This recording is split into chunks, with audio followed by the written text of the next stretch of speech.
Hi, welcome back to the Sticky Floor podcast. I'm Sima, and with me this week is, as usual, Callum Yo, and Daniel. Yo yo. This week we will be discussing the film Riot Club, based on the original screenplay called Posh. Um, it's stage play. stage play, rather. Yeah. It's directed by Lone Scherfig, who I believe wrote the original screenplay as well. So let's just jump right into this. Callum, what was your initial thoughts? I had a fair amount of preconceptions going into this film. I remember when it came out. I remember the not particularly good trailer. I enjoyed it more than I thought I would. It was the acting was good. The performances were actually good all round, apart from one bit part, which we'll talk about later. But I think the film was best when the actual meat of the plot, which is what I'm guessing the play was based around, because like the scenes at the beginning and the end are all kind of added on to sort of flesh out the story. I think those were the weakest bits. The actual bit in the middle, which took out most of the story of the actual dinner, that was really strong. I think my problem with this film is, one, the characters were not as stereotypical as I'd imagined them be, but still a bit too stereotypical. And also, because there were so many characters, not enough of them were given enough screen time for any of them to be fleshed out to a reasonable degree. So, and also I had, like The Sopranos, all the main cast looked the same, so it was very difficult to tell who was who. But yeah. Daniel, what did you think? Okay. I have one word. Why? This film should not exist. I've never had this reaction to the film. Honestly, it's going to be hard for me not to talk about this emotionally, because I just feel so passionately about how terrible this film is. But I won't say too much about us just jumping into the dialogue of it. So what did you think, Simon? I think it's an interesting adaptation of the screenplay. I'll give it that. I agree with you. The kind of hammy bit the kind of main meat of the thing, I think is very well executed. The cast are all very interesting because the cast are of a similar class of all the individuals that they play, which is a really interesting thing, because often in the stage play, there's a more mix and a kind of more diverse kind of cast, because it's hard to get your hands on so many very posh actors, to be fair. Like, they're just very posh. Freddie Fox is part of an acting dynasty, so I enjoyed that the casting was kind of true to the characters. Can I just ask you, Simon? Sorry to cut you off. What's interesting about posh cunts playing posh cunts? I didn't say it was interesting. I said I enjoyed it purely because it's posh cunts playing posh cunts, and I think there's a certain level. I don't know. I just enjoy the fact that they had all these wankers in one room playing wankers. Is that so much to ask? What I'm interested in, how did this film sort of come to you, if you know what I mean? Like, how did you come across it? Well, I was actually watching another film adapted from a screenplay, History Boys by Alan Bennett, which is similar in the way that there's so many characters. Some of the kind of ensemble don't get very fleshed out, but I'd say it's definitely the stronger adaptation and the stronger play overall. But after watching that, I think I was just reading reviews and stuff, and someone brought up Riot Club, and I was like, I'll give it a watch. I watched it a couple years back now,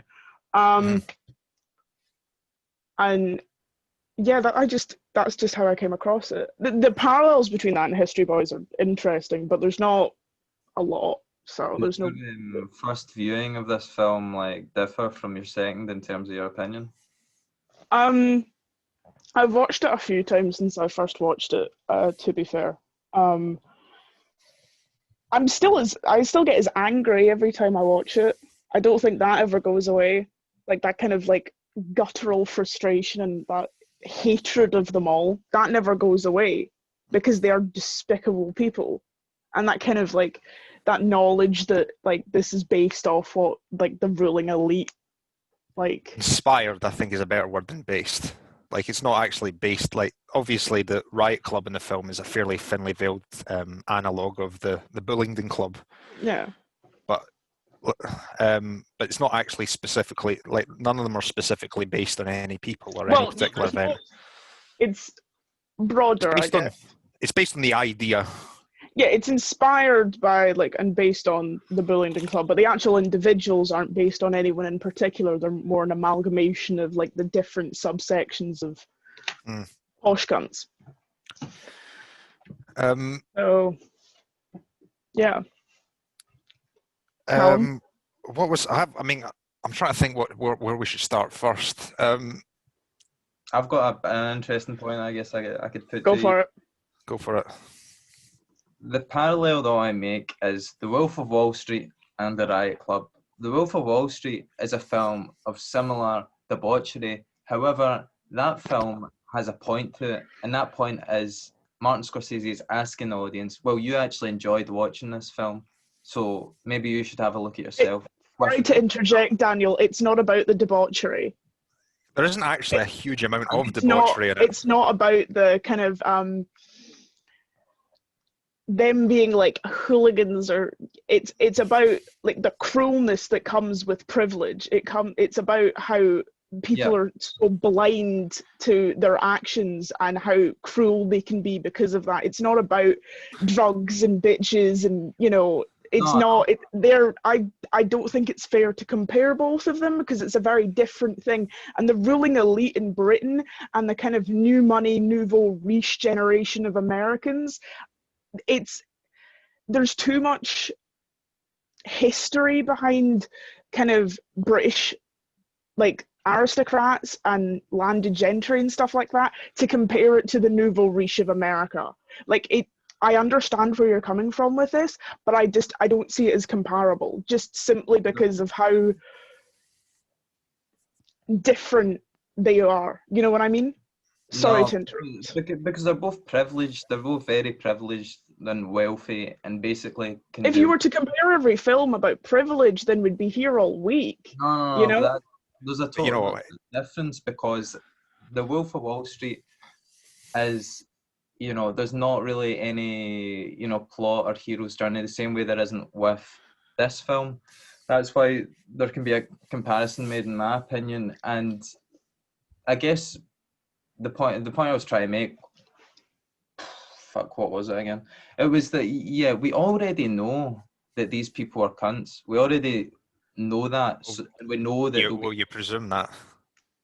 We know racism is bad. Does that mean films about race issues are inherently redundant? I don't think exploring class like this is unnecessary. I think it's an interesting viewpoint, and Can I say something? Like, this is kind of my main bugbear with. I feel that in Britain we're actually really terrible at portraying upper class people. I feel like we're very limited in it. Like, we either portray them as being figures of fun, your sort of Bertie Wooster, Tim Nice, but upper class twits as being. Yeah, I love Bertie Wooster. I love PG Wodehouse, but you know what I mean, as being stupid but harmless. Yeah, right? Which is propaganda, just straight up. Or we play them as being like just being hideous and snobbish and just elitist as fuck, or the most balanced we can get is like a period costume drama like Downton Abbey or Upstairs Downstairs or any number of adaptations of Emily or Charlotte Brontë novels. Yeah. There's just like, I feel like this is the problem I had. This is what I thought the film was going to be based on the trailer, and it wasn't as bad as that, but I still think it got too close to comfort for it's too easy. Like, it's too easy to build this class caricature of people who are just hideous, and then so you can knock it down. So it's something that your audience is going to agree is hateful. Like, because it's not. Nobody's going to pull you up for bashing the posh, figuratively speaking. You know what I mean? Like, it's this idea of the punching upwards. Like, it's too easy to it's too easy to mock the toffs, basically. They also like don't really do anything for the working class, so do they in this film? The only working class people I could find in the film were the two people that mugged one of the main characters. Where's No, our well, I'm guessing that his girlfriend is supposed to be from a more humble background, as you can tell by our regional northern accent. Right. Here's the thing. This is a really small nitpick for me. One of the muggers was played by Tony Way, who is a kind of familiar face as mostly a comedy actor. So that kind of took me out of it as him being a sort of scary member of the underclass. And also, yeah, that was a strange bit of casting. Yeah, there's here's the thing. There's actually quite a lot of well-known actors popping up in wee bit parts, which was especially Tom Holland, which I also think he was the best thing in the film, but we'll get to him. Also, this is another thing. Like those two muggers had this isn't really a nitpick, but those two muggers had sort of southern kind of southeast accents, which is not an Oxford accent. Like, I know most people associate Oxford with a university, but there are actually some proper fucking rough parts of Oxford. Like, you know what I mean? It's not just the university. Well, it's an entire area. It's gonna, It's a city. But the problem that they have with this, that I think is bigger than the fucking accent that they're portraying, is the only working class people in this film are portrayed as criminals. Well, I mean, this is the thing. These characters aren't going to mix with working class people much, and this is the whole setup for that particular character's arc. By the way, can we talk about the character of Alistair? I found must we? Well, him and basically Miles are essentially the two main characters. It's kind of their arcs that are sort of basically are the set up the whole structure for the story. Yeah. I felt like, and this is going back to my main problem, I felt like there wasn't enough scenes of him before the dinner to establish his character, because I kind of thought that, first of all, he was kind of, what's the word? His introduction is like his parents are insisting that he stays in his dad's and his brother's old room, and it seems like he actually wants to stay in like the new build sort of student accommodation. Like he doesn't. So that it seems like he's disinterested in being, Yeah, part of the elite. Yeah, but then obviously, he gets mugged, and I'm guessing that's supposed to be the capitalist for him taking on this extremely reactionary, hateful kind of tone. And I mean, that's not unrealistic. A traumatic experience. A traumatic experience with a member of the other can exacerbate one's prejudices. It happens all the time, happens to all sorts of people. Doesn't mean it's a rational position to hold, but it's not unrealistic, like I said. Here's the problem. I don't get why he hated Miles, because once him and Miles get partnered up for their assignments by their professor, he establishes that he doesn't like him. And I don't know why, because there's nothing... Yeah. The problem with this is it feels as if it's supposed to be character driven, because like Daniel said, there's not a lot of plot, but the problem is the characters don't make sense. Especially Alistair. He seems to kind of be distancing himself from this kind of like this world mindset, and this world. But he gets mugged. He does a whole 180, turns into a villain essentially in the span of what feels like 10 minutes. Hates the protagonist for no obvious reason. I'm not Miles' biggest fan either. He's incredibly irritating and I don't like him, but he's the lesser of the rest of the evils. But he's the liberal one. He's the liberal, exactly. He's the centrist. He's a Joe Biden. Yeah. So, but he just hates him for no reason. I mean, it's kind of set up as like a rivalry between the two to get into the club. That's the thing. They didn't even know each other was in the club until the dinner. Yeah. They don't do any groundwork on it, and the other characters, it's like, who are they? It's like the Greek one, the blonde one, the fucking, the gay one, like... Oh, by the way, before we can go on, I must have been looking at my phone at the time, because it completely went over my head that character was meant to be gay up until the scene where Miles rebuffs him outright. I just thought he was being posh and sinister and a bit foppish.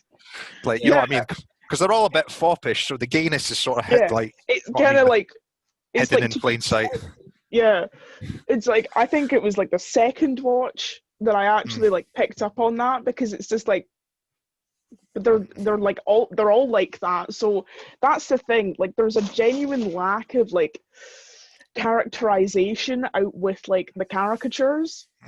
Like, Yeah. and it would have been more interesting to see what, like, apart from like the great monologues and everything, it would be nice to see something behind that, and kind of like the work they did, like what drives these individuals, like other than what the entire thing is about. Like, a little bit of backstory goes a long way, you know.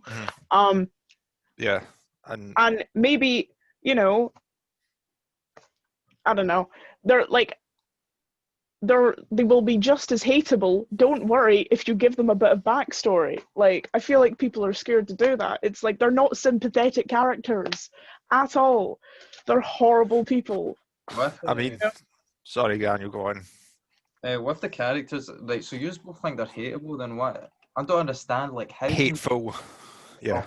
Well, I think you said hateable. Same thing, really. I said hateable. All right, you did say hateable. So why would you then put yourself through watching something like this? Well, I mean, I think you can have obviously Miles is the moral center of the film. He's not like the others, although, I mean, see the whole bit. We come to the whole bit where the whole bit with his girlfriend in the middle of it.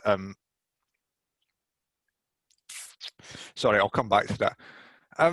Here's the thing: they're not that hateable at the beginning. You think, all right, they're kind of fannies. They're kind of like, you know, partying and being, what's the word? Knobheads. Yeah, like they're being, what's that word? What's that word when you enjoy yourself too much? You pleasure yourself. Narcissistic. No, not as negative as that necessarily. Hedonistic. Hedonistic, yeah. And I'm like, okay, you know, they're young, they're uni students. They're like, even posh people are allowed to act like fannies, right? It's not just the, you know what I mean? Like, it didn't bother me so much. It's just like, okay, I knew it was going to get dark later, but yeah. And also, some of them are seen as not being as bad as others. Like, there was the one who, like, remember the one near the beginning? Remember the guy who inquires as to how he can join, and he says, "Oh, right, well, if you have to ask, you're not really going to get in." Mm-hmm. That character, who I often mistook for Alistair because they had a very similar face, like jawline. Yeah. He was the one who said, you know, when Alistair was going on his rant, you know, goes, you know, I hang out, I socialise with the farmhands at the estate and all that, and I buy them drinks. And yeah, he's sort of, I'm guessing we're supposed to imply that he's a slightly more egalitarian attitude. But like I says, the problem is he doesn't get a word in for large chunks of the film. The problem with having an ensemble cast is that you have to make sure the audience know them by the end of it, and not as just one like blob of like Tory flesh. Do you know what I mean? And like they just don't manage to execute it well, because by the end of it, you can't distinguish between any of them apart from like very basic features, or the fact that half of them were in Pride that same year, that film Pride. Like, it's. Oh yeah, that's right. Well, the Greek one, the one who plays Greek Dimitri. One, Freddie Fox. He's actually American. Yeah. I thought he did I thought, like, for an American, because I've seen Pride as well, which is a good film. Yeah. He gave a very, like, I wouldn't have guessed he wasn't a Brit. No. Yeah, no, he's very convincing. I mean, like I says, all the performances are fine. Like, yeah, like the problem does not lie with the actors. They're all incredibly talented. It's just how it's executed. I had a problem with the acting. You had a problem with everything, though. Yeah, I thought the acting was shite, to be honest. Especially I'm sorry to do this to my fellow working class person, even though she wasn't a working class. The Lauren character, or Laura, I don't know what Holiday Granger, the actress, is called. I don't know what her background is. I've been seeing her in things since, you know, she was a wee kid. Yeah. She's older than me, but I think she is from a. Well, I don't think she's from money, basically, is that's what I'm saying. But I'll tell you the one person I thought gave a bad performance.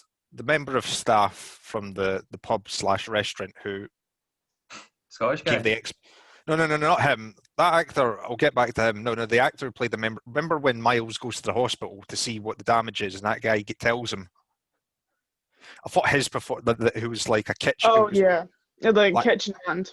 Yeah, I thought he sounded very wooden. Like, it stood out to me that he gave the worst performance in the film. And even though he was only in one scene, I just thought, oh, yeah. The brother of the Scottish guy, I thought his performance was pretty naff too. It was like The brother? of the guy that was like fucked up by the posh cunts. Who was his brother? In the hospital, do you remember? He's like, well, I'll tell you what's wrong with my brother. He's got That's who I was just talking That's about. the same person. Oh, Yeah, he wasn't his brother. He wasn't even Scottish. He was English. Brother. I thought they were two different characters. Wow. Yeah, he was terrible. Yeah, that's Yeah. what I meant. That's why it just kind of stuck out like a sore thumb how much he seemed like he was acting. Yeah. Danny Dyer impression. Yeah, well, I mean, he's got a southern southeast thing. Anyway, the guy who plays the owner of the pub, the actor is called Gordon Brown, funnily enough, and he's one of those actors who just pops up in everything in like supporting roles. Like, I've seen him in Still Game. He appeared in that film Ned's. Do you remember the scene with the lions? He was the safari warden. He was in Bronson. He played a screw. He was, Really? yeah. Remember the bit where remember when he refuses to do his work near the beginning, and then they all fucking pile into him. Oh yeah. Aye, like he's just one of these actors that he's not got an item, he's not got a Wikipedia page, but he's just one of these actors that just appears in everything, just in sort of small supporting roles. So yeah, so this is kind of the most screen time I've seen him in a film. Yeah.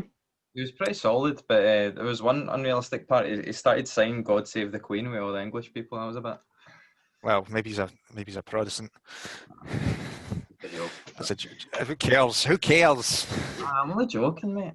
You're a bigot. That's what you are, Daniel. You're a bigot, and you won't admit it. Aye. I mean, I was just joking. You're an inverted snob. Just for the listeners, I don't think I am. I just want to understand why this movie exists, because it doesn't have. Why does any movie exist? It exists to tell a story, Daniel. They don't all have to be enjoyable. No, exactly. But this film wants to make a point. This film's trying to be. I think the point. I think the point's been lost on you. Well, the point is that you know what I mean. It's like, and I feel like they kind of ham this up a bit, but so sort of around 2007. There was that famous photo of the Budlington Club from the 80s, and it had lots of people who were high in the government and the Tory side. So, you know, David basically Cameron, our cabinet for the last few years, Boris Johnson, a whole host of other people. You know what I mean? And it was trying to set aside, you know, that this is kind of a boys' club, and it goes all the way up, and it shows that the elite come from this, and but blah blah blah. Right. Anyway, so this film kind of takes the idea and runs with it, and this is the kind of thing I thought. Okay, they kind of make at the end, they kind of make the Bullingdon Club almost seem like the Masons, the Illuminati, or whatever the idea of it is like this secret society, and they're all in each other's pockets, and it goes all the way up. I think what it was trying to illuminate is how class and this country operate, and how with connections, you're always going to have the easy way. Like, if you go to private school, and then if you get into, like, you know, if you do the Eton Oxford you have the easy path. There's like, you don't actually have to do most of the work because it's already laying out for you. Okay, I can just say, like, it's being in Oxford, it's hard work to study at Oxford, even if everything's paid for. Like, you know what I mean? It's not just that. I'm not disputing that. I'm saying if there's a certain path laid out for people from birth, and that means they don't face as many consequences, and they don't face as many bollards on their way to the top. Yeah, but that's what I'm trying to illuminate. Yeah, you know, it's not the Illuminati; it's a class problem. I understand that, but he's having answered my question. We already know this. Like, not everybody knows that necessarily. Not everybody knows, and especially in 2014, a lot has changed since this film has come out. You've got to remember when this film came out as well. We were kind of on a teetering point. Like, a lot has changed. I think that's possibly a problem with the film, is that the play hasn't aged great. The play debuted in 2010, so that was very topical. You know, there was the Cameron just taking power, and that was very much a talking point. You know, was politics posh? You know, even in like Labour and even in the Lib Dems at the time, you know, they'd all gone to the same schools, and they'd all had the same kind of trajectory, and these were our leaders and our politicians. So it kind of showed the disparity there. But yeah, so 24 years later, it was still obviously worth talking about. It wasn't quite as topical. Yeah, exactly. The problem is it's dated. Even like the time difference between when the play came out, like you said, and the film came out, and the difference between when the film came out and us discussing it now. That's a whole 10 years that this play has had time to like marinate, basically. So people's opinions change, and we grow as a society and we educate ourselves, and like the reason it was made because at the time it was topical. Yeah, I just don't think the behind it is that poignant then. Yeah, I mean, like I says, the film is. I've completely lost my train of thought. I had something to say and it's out of my head. Basically, yeah, it's not. It's by no means. It's barely good at best. No, I'm not. It's okay. That's my thing. It's better than I thought it would be. It's. What did you like about it? Well, like I says, I thought the performances were, apart from Mr. I play a member of the kitchen staff man, decent. Yeah. I thought I thought everybody in the cast was visually pleasing. Like, I wasn't looking away at horror or any of them. I quite like the use of location, like Oxford and buildings around it is they are stunning buildings. Yeah, like architecturally, it's fucking gorgeous. Yeah, very Hogwarts. Very Hogwarts. Do you think they realised the environment around them? Because I didn't really get that.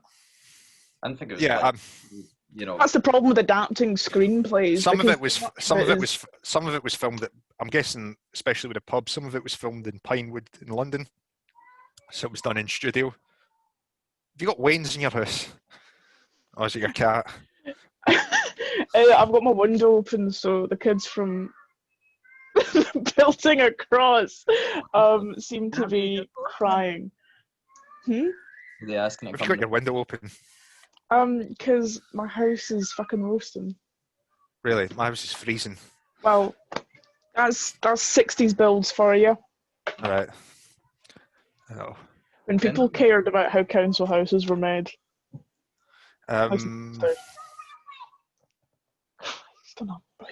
We should send them the link, get them on. I think they've got their fucking voices heard enough. Jesus Christ. Right. Can we before we have to stop for an intermission like we almost always do, let's talk about the character of Miles, our protagonist. Yes. Miles is set up as being too ordinary and decent for when the bit where he gets put to the test and he doesn't just say fuck all he is and walk away immediately, that did not seem at all convincing. So the bit where Alistair, and he's still not in a moment of what do you call it? When Alistair texts his girlfriend to come over, and they start being horrible to her and sort of suggesting that they should pay for that she should shag them for money because the escort told them to get to fuck, very understandably. The escort played by Natalie Dormer. I've not seen Natalie Dormer in anything. A lot of people have noticed in this have appeared in Game of Thrones. Because British actors always turn up in Game of Thrones. Yeah, and I still haven't watched Game of Thrones. It's on my list, but I know it's good. Just watch the first 4 seasons, then and give up after that. It saves you a lot of time. Oh, speaking of HBO, I had a problem with this film. It's a very similar problem I had when I started watching The Sopranos. They all look the same. In The Sopranos, they're all fat, they've all got dark hair, and they all wear similar clothing, and they've all got kind of all of these sort. They're all American Italians. Yes, they're all stereotypically Italian looking, and they're all overweight, and they're all middle aged, and it's the sort of same problem, but they're all a type. Yeah, well, yeah, because they're played by posh people, so they all look ridiculously posh because it's that well-breeding and incest thing, Oh yeah.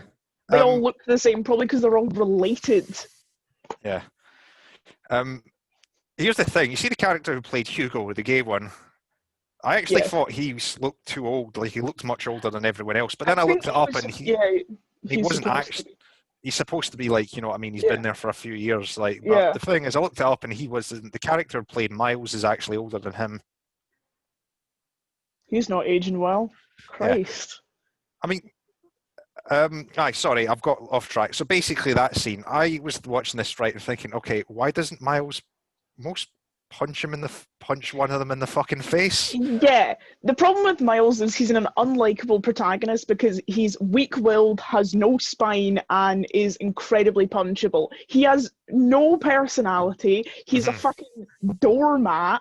His biggest aspiration in life is to join this random club because he was like, oh, seems like a good time. He is so desperately unlikable, and if the supporting cast were not as hateable as they are, then he would be the worst character in the thing. He's so deeply unlikable. I cannot stand him as a character. I also think he's not well written either. He's a narrative foil, but the problem with Yeah. narrative foils is they don't do anything, so he Okay. doesn't do anything.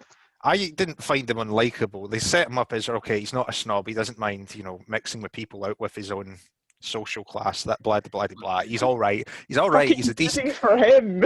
He's a decent human being. But it's just His name is Miles.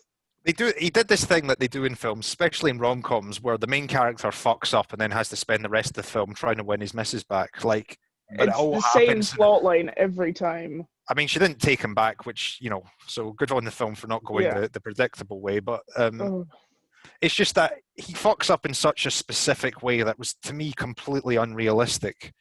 And yeah.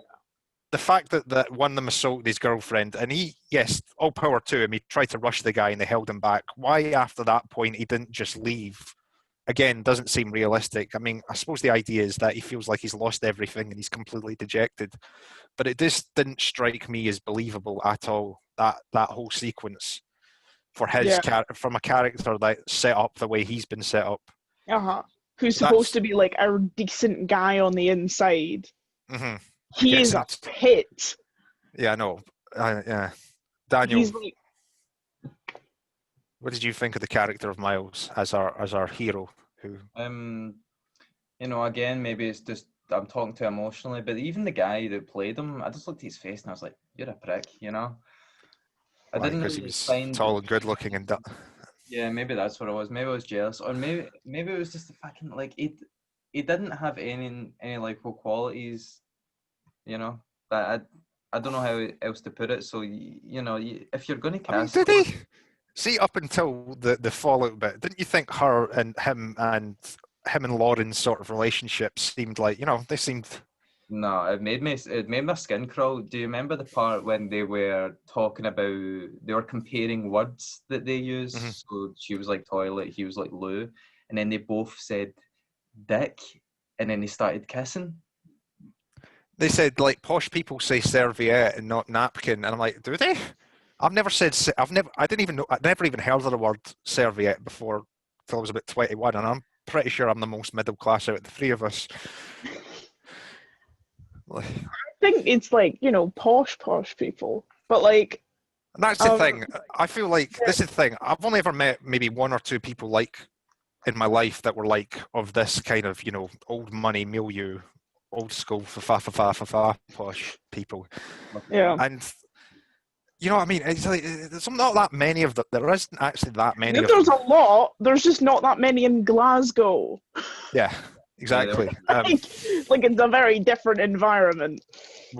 Yeah, that's the point. Like, most of them are probably going to be all right, if you actually spoke to them. Just highly doubt that. Maybe I'm just being prejudiced. But if I have to interact with someone over a certain tax bracket, my skin breaks out. Okay. Like somebody under something under a certain tax bracket. Yeah. Oh yeah, is it? Don't try. Have you interacted with somebody over that tax bracket before? I don't I'm think just saying is like you can't actually no. Nobody can help what they're born into.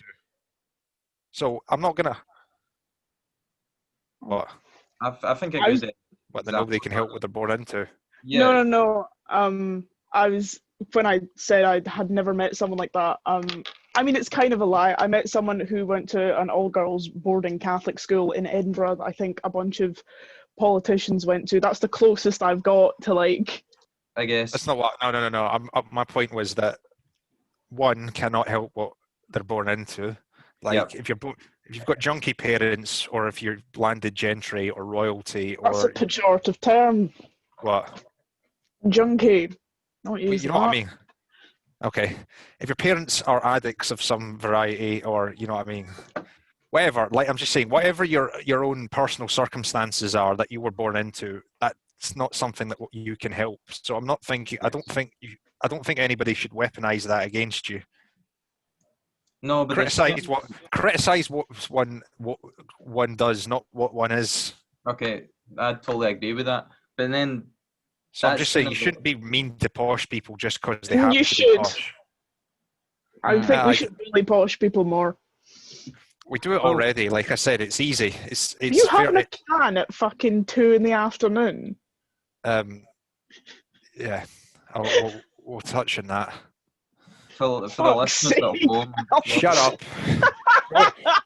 You're wearing a man's jacket. Someone has to. Fucking hell. For the listeners at home, Callum's currently tanning a dragon suit, so... It's been a tough year. Oh, fuck's sake. Get out. Did you watch the Scotland game? No, but I heard my downstairs neighbours listen to it. Well done to them for losing to well done to Scotland for beating an Eastern European country.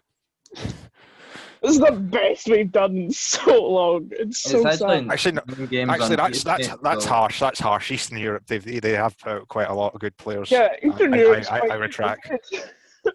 I retract that. Russia nearly won the World Cup. What am I talking about? What are you talking about? Oh, I don't know. I don't even like football. I don't even watch it. I don't care. I don't care. I asked my friend who's really into football, like, how did we do? Because I had no idea what the fuck was going on. And they sent me like 15 paragraphs. And I was like, well, did we win or not? Because I was like, what does that mean? I was like, I didn't ask. Shut up, Simon. Stop saying we as if you're like one of like you're acting like you're a normal cunt. Like you're one of us. How dare you? Anyway, can I just we've not talked about this film for about 10 minutes. Can I just go back to that point you were making, Callum? Yes. Sorry. Is that not kind of like a broader topic we can get into then of, you know, being born into a certain camp? What do you guys think about that then, just in general? Like, because being born white, being born upper class. Let's not get into that. Let's not open that can of worms. Dear God, Daniel. Why not? That's because I could talk about that for hours, and most of my opinions on that aren't popular. So let's just nip that in the bud. We'll be here till sundown with just me and Callum arguing about it. Okay? Exactly. We're not getting into that. We're only 6 episodes in. What about a set a timer and we can talk about it for 5 minutes? I don't want to talk about it, frankly. Can we just talk about this mediocre film? Fuck's sake. Ollie Alexander is in it. He's in so many films, man. Have you seen what's that, Belle and Sebastian? Gone with a Girl or film? Yeah. It looked too twee for my liking. I avoided it. The Girl. Yeah, it's fucking shite, man. He was in Penny Dreadful as well, the TV show. He's also in Skins. Was he in Skins? Oh, so he was in Skins. I forgot about that. Along with the episode with Hannah Murray. Yeah, it was a whole like acting thing, but he's like a musician, so like, and he's not a very good actor either. I mean, and he's a musician / activist now. Yeah. For what? For Simon, you probably know more about him than me, so. He's just an activist. It's like he's big in the LGBT sort of. He's gay, isn't he? So like that seems LGBT, to be BLM, shit like that. Just kind of like, you know. All right. Well, I think he was pretty shite in this film. I don't like. You see him and the guy he was paired up with, the one who's also didn't get much screen time. Like him and his were double act. When they first appeared on screen, I didn't think they were part of the main cast. I thought, God, they look so stereotypically posh with their teeth and their ears and their bouffant hair.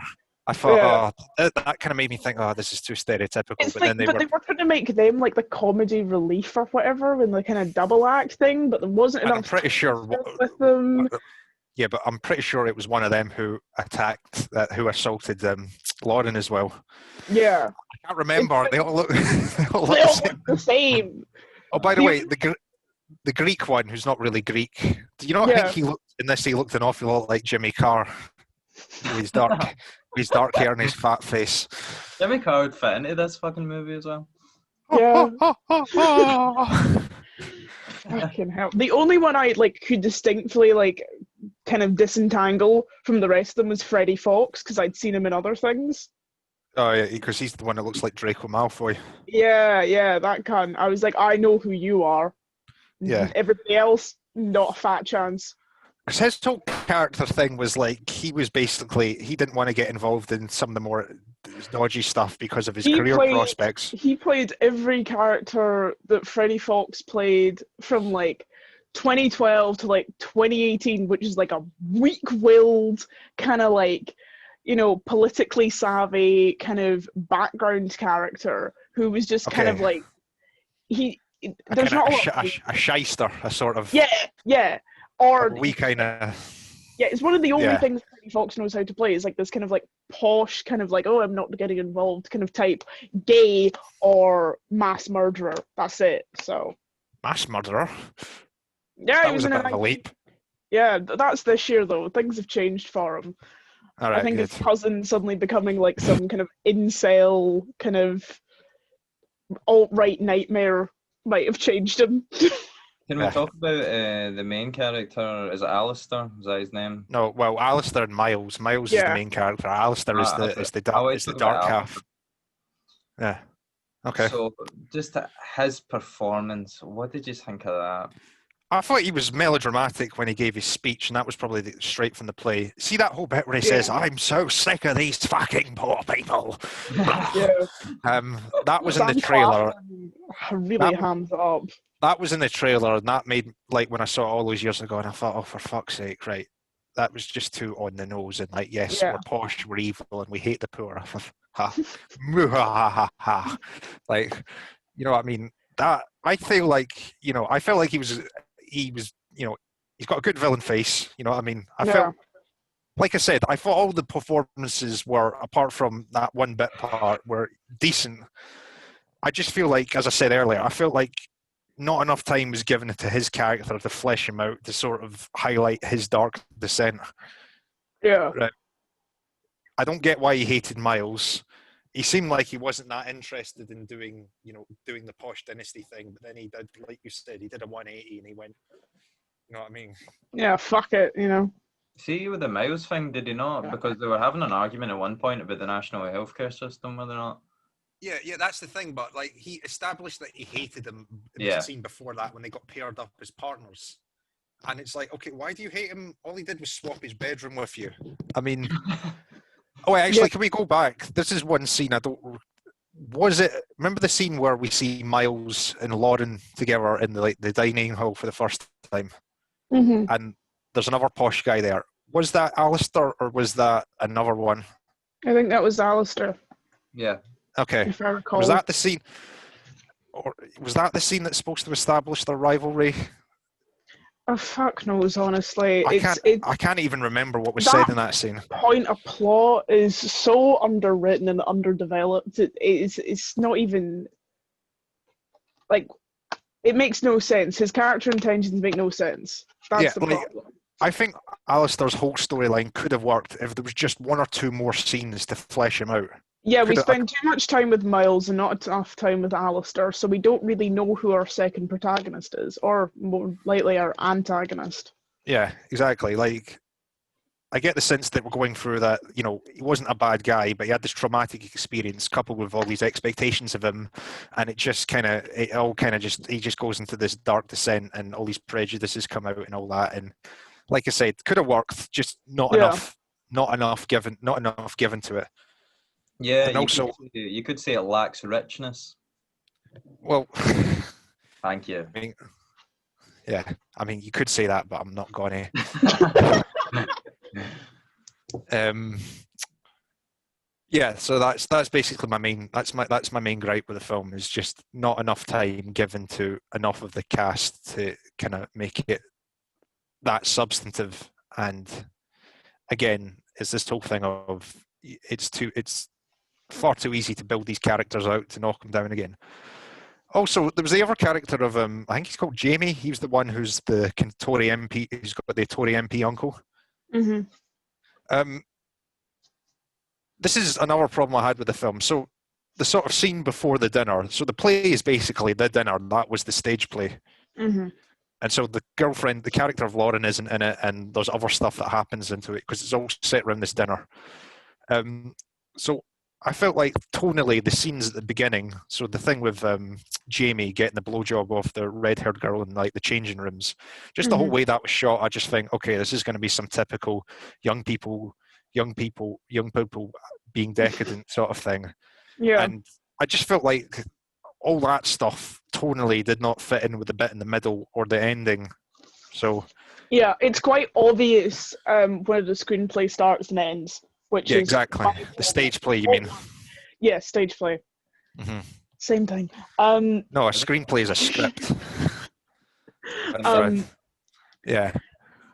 The script feels underdeveloped. It feels like, you've got this kind of core, and then it's like this extra bit that doesn't even try to seem cohesive to like what happened or what will happen. It's just like getting there after effect, but they don't tie in at all.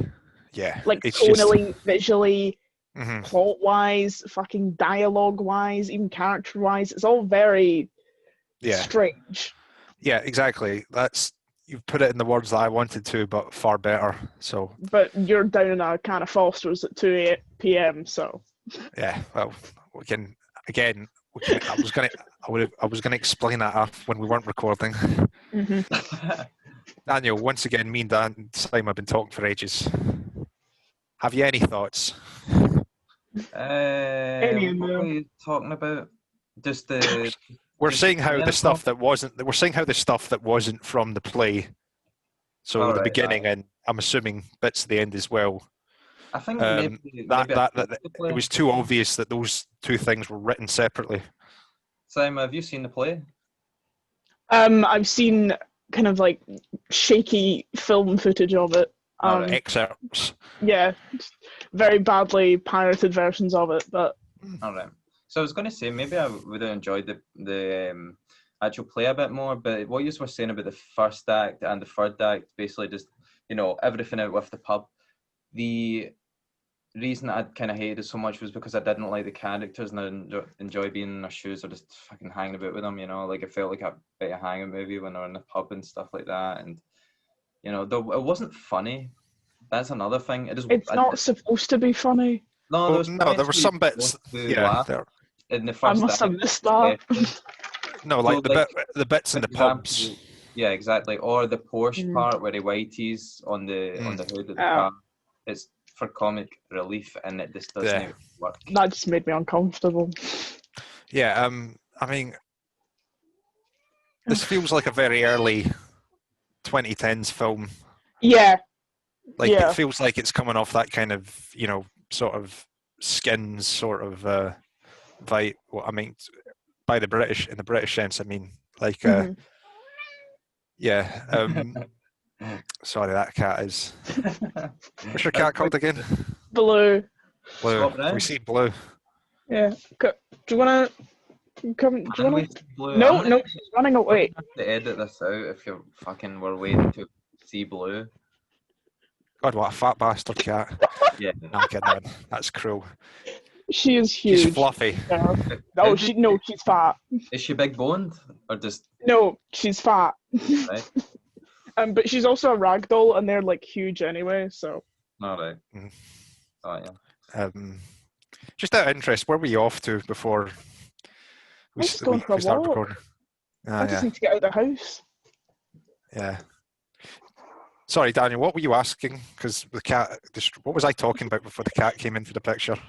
I don't know. I think we were just talking about how funny it was, and then the cat started meowing. Yeah. It's just like I said. It feels like I remember quite a few films like this. Like around sort of in between 2008 and 2012. So it kind of feels very much like one of those films. In fact, I was so surprised that this came out in 2013 because my memory was a bit earlier than that. But there you go. Like, it was one of those films that there wasn't a huge amount of marketing around it. Like, I remember seeing advertisements in bus stops and I remember watching the trailer on YouTube. But again, like, I don't think a huge amount of people went to see this film. Good. Yeah. No. Yeah. Tom Holland. Can we talk about Tom Holland as the uncle? I thought he was in this. Yeah. In fact, before we go to Tom Holland, the introduction, which shows the origins of the Riot Club, like, that was so. I thought, all right, this is meant to be like a comedy satire. I knew it was going to be satirical. Just dreadful. I didn't mind that, but the problem is, it's this thing that this tonally doesn't fit in with the meat of the story. Yeah. It's too kind of. I was expecting. It was too over the. It was kind of over the top and comedic, and the actual story is quite. It's just. I didn't expect this to be. I thought this film was going to be a straight cut. This was going to be a straight drama. Then it was like a comedy, and then it was a dark comedy, and then it went to being a drama. And it's a really big problem with tone. Yeah, that's basically it. It's tonally inconsistent, and apparently also during the actual play, like its first run, apparently there were some walkouts because it was quite intense. I would have turned it off if I fucking could have, but I had to watch it for this. But if I had the option, I would have turned this off like 10 minutes in. Have you? There's a film I came across, I heard about, that came out recently that stars Tilda Swinton's daughter. I didn't even know she had a kid. Me neither. Oh, she got a few. Tilda Swinton. Sorry, family, relatives, children. Honor, I think her name is. Honor Swinton. The Souvenir. The Souvenir, the Joanna Hogg film. I know exactly what you're talking about. Yes, I have seen that film, and I like it. Did Joanna Hogg also? Yes, Archipelago. Yeah. Ow. Someone voicing the opinions that I did at the start is that the problem with this film, the problem with the British film industry or television or even, any artistic fictional medium is that there's a very limited range in which how we portray the upper classes. There's all sorts of limits for working class and even middle class people. But for working class people, they're either your upper class twits, completely hideous elitist snobs, or, as I said, a costume drama, for a period costume drama. I think there's a reason for that, Callum, and the reason is that they've not had a hard day in their life, so there's nothing really interesting about them, so you have to exaggerate whether or not they're stupid or not, whether or not they're evil or not. That's why that is the case, because posh people are just fucking boring. Well, that's the thing, but, right, that's the thing. Wait, you've seen what was the film I brought up? The Souvenir. Yeah. The person when I was hearing this in a podcast, they said that, yeah, this is a good example of something that's very rare, which is an actually well fleshed out, even handed, interesting film about upper class people. Yeah, definitely. I did really like it. Yeah, so I'm saying there's a deficit of that in this country. Yeah, cry me a fucking river, but you know what I mean? Like, who gives a fuck that the upper class aren't getting good representation? Well, let's be honest. Most people's lives are not that interesting. Like, most people don't live in most people's lives aren't a Ken Loach film or a Mike Leigh film, if you know what I mean. Like, that happens to some people and that's interesting, but most people's lives aren't that interesting. Yeah, I think you fuck about, you die.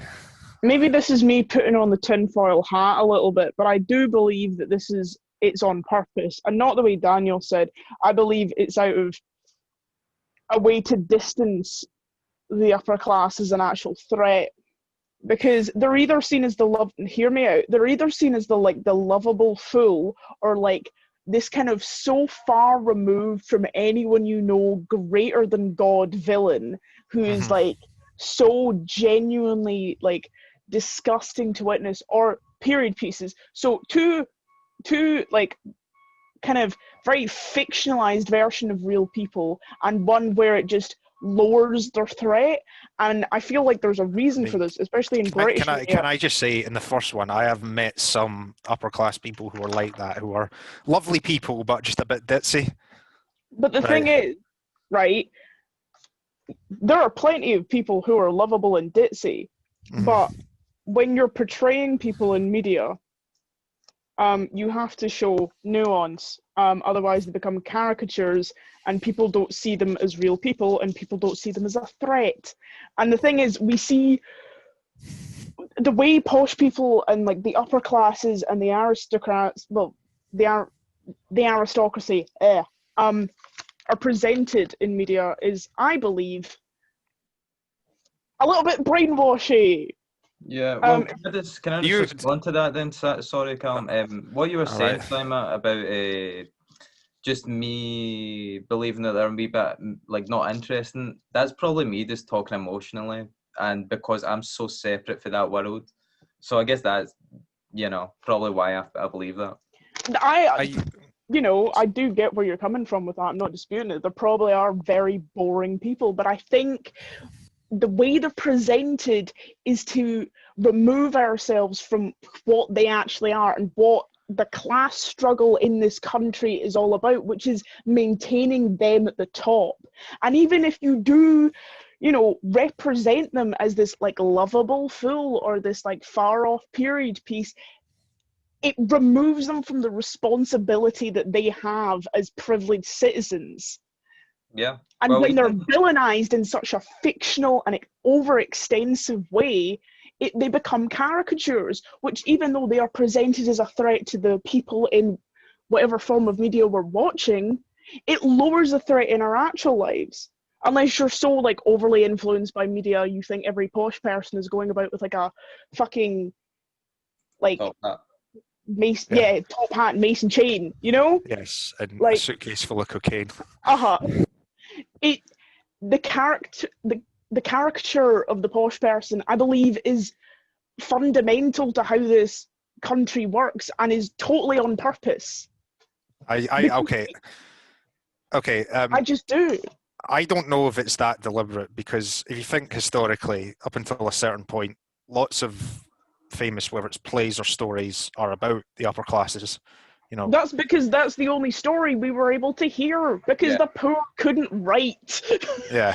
The reason that so much of our media is oversaturated throughout history with the stories and tales of the fucking... I mean, it isn't anymore. Like, contemporary fiction... That's why I said history. Yeah. Is because no one could read or write. That's why. Like, and... You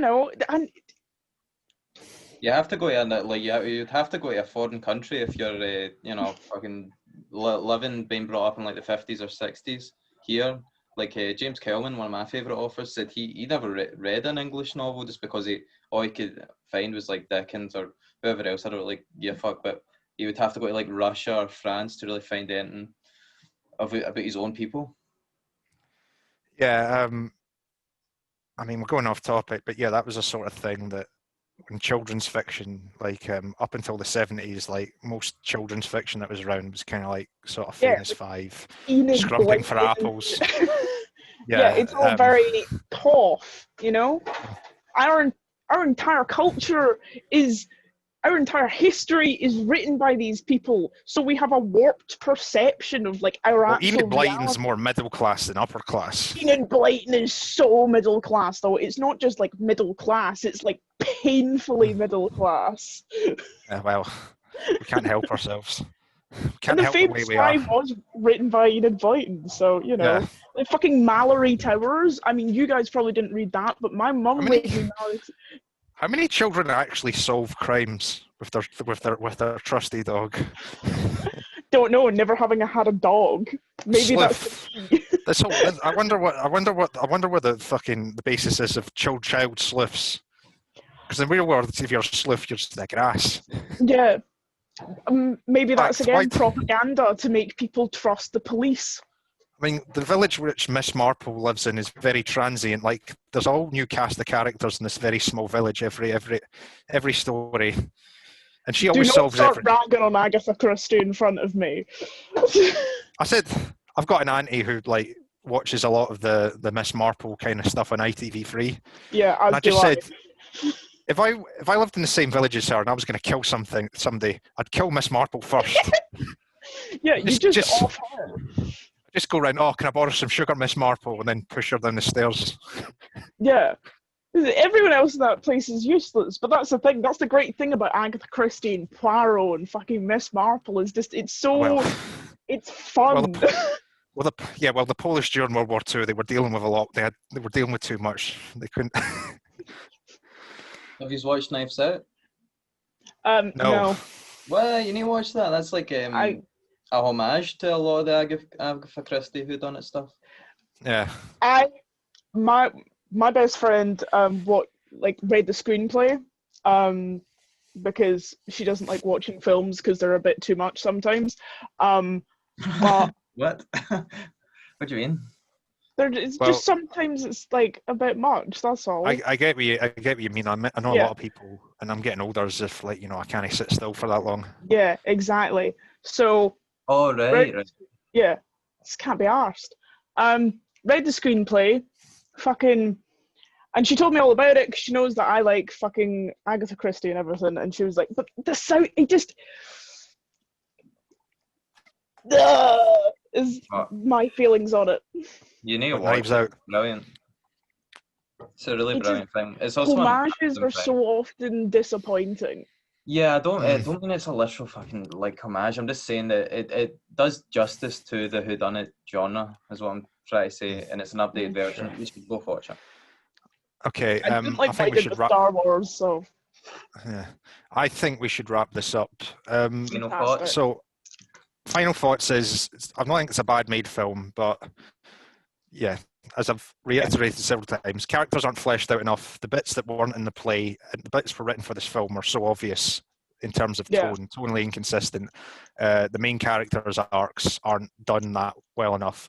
But Tom Holland as evil Tory former Riot Club member character, even though I feel that whole thing is over the top. Like this goes all the way up, and they're all in each other's pockets, which is true, but a bit more too overemphasized the way in this film. I enjoyed his performance. Not a bad film, just kind of like mediocre. It's okay. It's all right. It's not. I'd put it slightly above mediocre. Okay, Simon. Again, I'd say it's mediocre. I say some of the writing's a little bit hammy, underfleshed characters, which is a major problem. The tone is all over the place. It could have done with some more nuance and subtlety, in all honesty, because it was very blatant. And I do believe there's a time and place for nuance. And usually in something like this, which is like, a class drama, I'd be like, nah, it's all right to be blatant. Rein it in a little bit. What else? The actors are all, really talented individuals. Thank God. Monologues were interesting, to say the least. I just wish someone had gone about this in a different way, because it's an interesting thing to talk about. It also hasn't aged well either, which is a shame. Anyway, that's my thoughts. It's all right. Daniel? A bad film that lacks any poignancy, any richness, or any meaningful insight. And I'll leave it there. Okay. Fair enough. Gordon, I guess. Or do you No.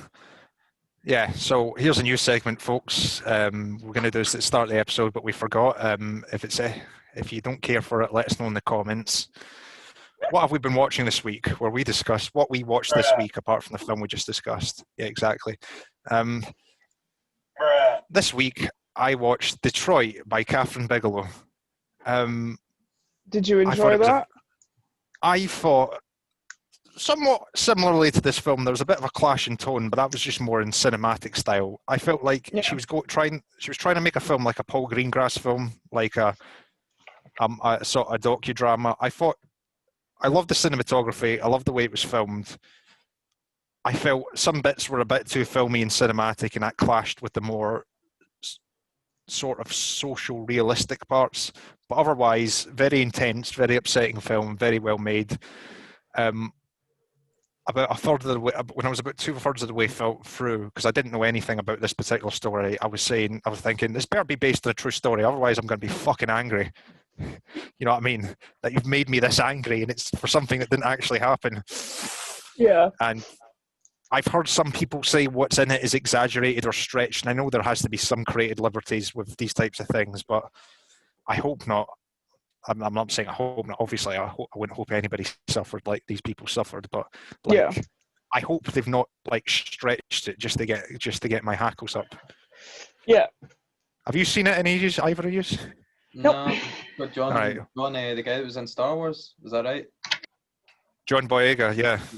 Cool. There's quite a few. Hannah Murray from Skins is in it as well. Oh, she's in everything. And so is Will Poulter. So yeah, the Brits, they've taken over. And not him with the eyebrows. Fucking hell. He's a good actor. He's a also, good actor, but he's got a fucking pair of eyebrows on him. Yes, he is. He kind of looks. Yeah. Yeah. Yeah. Yeah, it's like constantly like. Yeah. He's a podcast, guys. People can't see what you're fucking doing. Right? Yeah. He's an example. He's an example. You know, I mean, he's from a kind of posh background, but I think he's a very versatile actor. So yeah, and he plays his part very well. Yeah. I also saw Similarly Loving last week. Not that similarly, but film from a similar era. Very gentle film, very nuanced, not overstated, not melodramatic. Good film. Watch it. Saima, what have you seen? I watched Atomic Blonde this week with my mum. It was on the telly. I watched that for free on a Virgin train. Yeah, once. Watched it for free on Channel 4. It's all right. It's okay. The action is interesting. It's nice to see an older woman, beat cunts up like that. The cast like a granny. James McAvoy is James McAvoy. He was in it.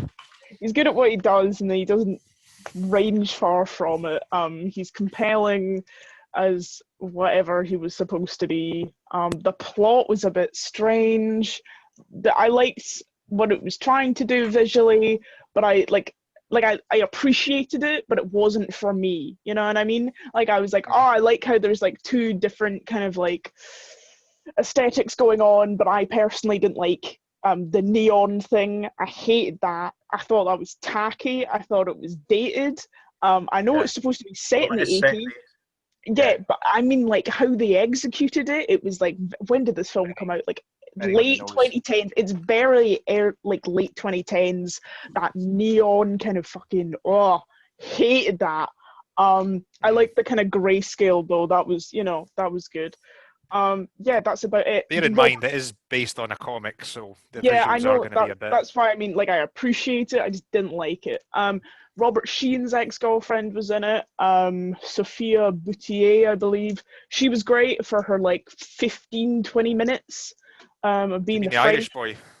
Aye, his French. I've not seen him in anything for ages. What's Umbrella Academy, Misfits, that. Mortal Instruments. That's what he's in right now. He's doing like. I wanted us to watch Killing Bono, but it's not on any streaming sites. That would be good. Yes. Yeah, that's what I watched this week. Watch it illegally. Yeah. Okay, Daniel. I was catching up on my Xavier Dolan films because I've not watched many of his, so I ended up just going back and watching his back catalogue. So like, I Killed My Mother, Lawrence Always. I've seen Mummy, but I watched that again. And then his new film, which is, in my opinion, his best, or at least my favourite. It's his most understated, but it's also his most he's able to get such humanity out of it, and it's brilliant. It's on Mubi, so. What's it called again? It's called Matthias and Maxime. Okay. Have you seen any Dolan films? What was it? I Killed My Mother. I've seen that. Yeah. But the rest of his stuff is on my watch list You know because what? it's, It's you fucking know, amazing. visually I like the idea of him. Yeah. I follow him on Instagram. I Killed My Mother's like he's Yeah. my least favourite as well. I think he does a Really? lot of more interesting stuff after that. Yeah, because he's got such a small budget with that film as well, to be fair. Fair enough. I really enjoyed it. Yeah, cool. All right, let's wrap up. Thanks, everyone. Okay. This is a really long fucking episode, by the way. Yep.